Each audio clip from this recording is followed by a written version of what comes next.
विपक्ष के नेता महोदय कहते हैं कि पहले मेरी बात का आप जवाब दीजिए, मैं सुनना चाहता हूं। आपकी मुनसफी से संसद नहीं चलेगी। मेरे आप बोलने का क्रम मैं तय करूंगा।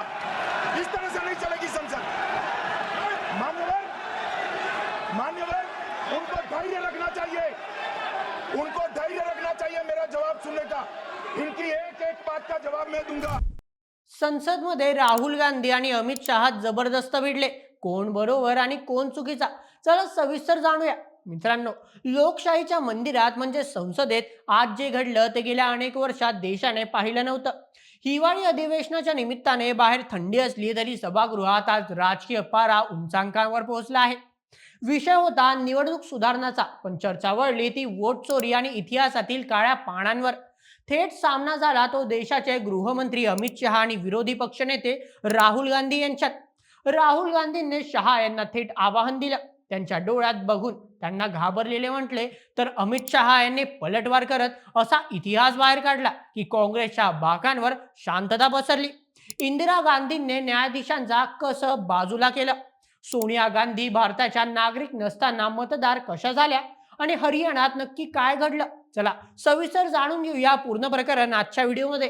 नमस्कार, मी नील सोनार, तुम्ही पाहत आहात बोल एमएच.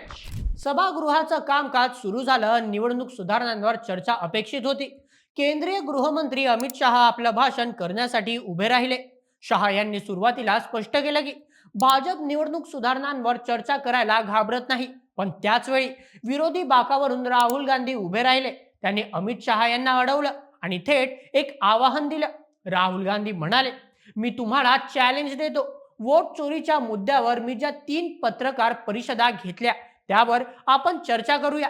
राहुल गांधींचा हा आक्रमक पवित्रा पाहून अमित शहा यांनी आपला नेहमीचा रुबाबदार बाणा दाखवला. अमित शहा यांनी राहुल गांधींना जागेवरच थांबवलं. ते कडाडले, विरोधी पक्ष नेत्यांनी मला शिकवू नये मी काय बोलावं. मी माझ्या भाषणाचा क्रम स्वतः ठरवेत.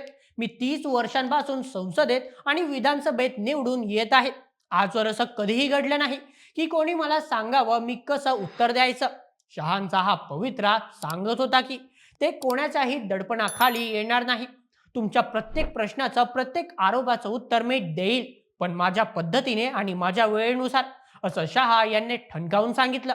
बिकॉज सर, मेरा कल एक सवाल था जो हिंदुस्तान के इतिहास में पहली बार डिसीजन लिया गया कि इलेक्शन कमिश्नर्स को फुल नहीं फुल इम्यूनिटी दी जाएगी. ठीक है, ये ना इसका जवाब इसका पीछ मैं खत्म नहीं किया सर. इसके पीछे जो थिंकिंग थी वो हमें सबसे पहले बताएं. मैं 30 साल से विधानसभा और संसद में जनप्रतिनिधि के रूप में चुनकर आता हूं. मुझे लंबा अनुभव है संसदीय प्रणाली का. विपक्ष के नेता महोदय कहते हैं कि पहले मेरी बात का आप जवाब दीजिए, मैं सुनना चाहता हूं. आपकी मुनसफी से संसद नहीं चलेगी. मेरे आप बोलने का क्रम मैं तय करूंगा. इस तरह से नहीं चलेगी संसद. मान्यवर, उनको धैर्य रखना चाहिए. उनको धैर्य रखना चाहिए मेरा जवाब सुनने का. इनकी एक एक बात का जवाब मैं दूंगा. या शाब्दिक चकमकीत मतदार कोण हा मुद्दा केंद्रस्थानी आला. राहुल गांधींनी हरियाणा निवडणुकीचा दाखला देत एका घराचा उल्लेख केला होता जिथे संशयास्पद मतदार असल्याचा दावा त्यांनी केला होता. यावर अमित शहा यांनी संसदेत दूध का दूध पाणी का पाणी केलं. शहा म्हणाले, राहुल गांधीच्या घराचा उल्लेख करत आहे. इथे निवडणूक आयोगाने स्वतः जाऊन पडताळणी केली आहे आणि काय सत्य समोर आलं तर राहुल गांधींचा दावा स्पेशल खोटा निघाला. तिथे काहीही आक्षेपार्ह सापडलं नाही. शहा यांनी या मुद्द्याला थेट राष्ट्रीय सुरक्षेशी जोडलं. ते म्हणाले, घुसखोर लोकांचा राज्यांना मुख्यमंत्री किंवा देशाचा पंतप्रधान ठरवण्याचा अधिकार नाही. मतदार होण्यासाठी पहिली अट ही आहे की ती व्यक्ती भारताचा नागरिक असली पाहिजे. सर्वोच्च न्यायालयाच्या निर्णयातून SIR ची निर्मिती झाली आहे. त्यामुळे वोट चोरीची खोटी कहाणी रचून तुम्ही देशाची दिशाभूल करू नका. अमित शहांचा रोख स्पष्ट होता. काँग्रेस निवडणूक हरल्यावर EVM आणि बोगस मतदानाचे खोटे दावे करते, पण तथ्यांच्या आधारावर त्यांचे दावे टिकत नाहीत. अमित शहा बोलत होते, पण राहुल गांधी शांत बसणाऱ्यांपैकी नव्हते. त्यांनी अमित शहा यांच्या देहबोलीवर टीका करायला सुरुवात केली. जेव्हा शहा म्हणाले की मला माझं विधान पूर्ण करू द्या, मग तुम्हाला संधी मिळेल, तेव्हा राहुल गांधींनी त्यांना पुन्हा अडवलं. राहुल गांधी म्हणाले, शहाजींनी हे उत्तर म्हणजे एका घाबरलेल्या आणि चिंताग्रस्त माणसाची प्रतिक्रिया आहे. हे काही सत्य नाही. त्यांच्या कपाळावरच्या चिंतेच्या आठ्या आणि रेषा आम्ही स्पष्टपणे पाहू शकतो. ते काय बोलायचं याचा विचार करत आहे, कारण ते दबावात आहे. राहुल गांधी इथेच थांबले नाहीत. त्याने पुन्हा एकदा अमित शहा यांना खुल्या चर्चेचं आवाहन दिलं. ते म्हणाले, तुम्ही आता चिडणार नाहीत, तुम्ही तुमच्या क्रमाने बोलाल, हे आम्हाला माहिती आहे. पण निवडणूक आयोगाला तुम्ही जी पूर्ण इम्युनिटी देण्याचा प्रयत्न करत आहात त्यामागची कल्पना आधी स्पष्ट करा. आणि जर हिंमत असेल तर वोट चोरीच्या मुद्द्यावर माझ्यासोबत एका ओपन प्रेस कॉन्फरन्समध्ये या. राहुल गांधींचा हा हल्ला थेट गृहमंत्र्यांच्या आत्मविश्वासावर होता. ते वारंवार हे दाखवण्याचा प्रयत्न करत होते की सत्ताधारी पक्ष प्रश्नांपासून पळ काढत आहे. आणि मग ती वेळ आली जेव्हा अमित शहा यांनी बचावात्मक पवित्रा सोडून थेट आक्रमक हल्ला चढवला. राहुल गांधींनी निवडणूक आयोगाच्या इम्युनिटीवर प्रश्न विचारला होता. या एका शब्दावरून अमित शहा यांनी काँग्रेसचा संपूर्ण इतिहास बाहेर काढला.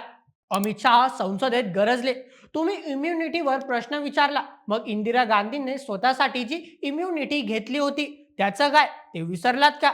इंदिरा गांधींनी सत्तेचा वापर करून 3 वरिष्ठ न्यायाधीशांना डावललं आणि 4थ्या क्रमांकाच्या न्यायाधीशांना सरन्यायाधीश बनवलं. का?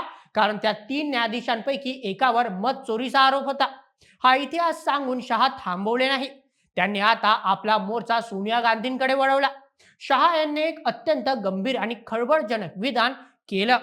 अमित शहा म्हणाले, नुकताच एक खटला दाखल झाला आहे ज्यामध्ये असा आरोप आहे की सोनिया गांधी या देशाच्या नागरिक होण्यापूर्वीच मतदार झाल्या होत्या. विचार करा, जी व्यक्ती नागरिक नाही ती मतदार कशी होऊ शकते?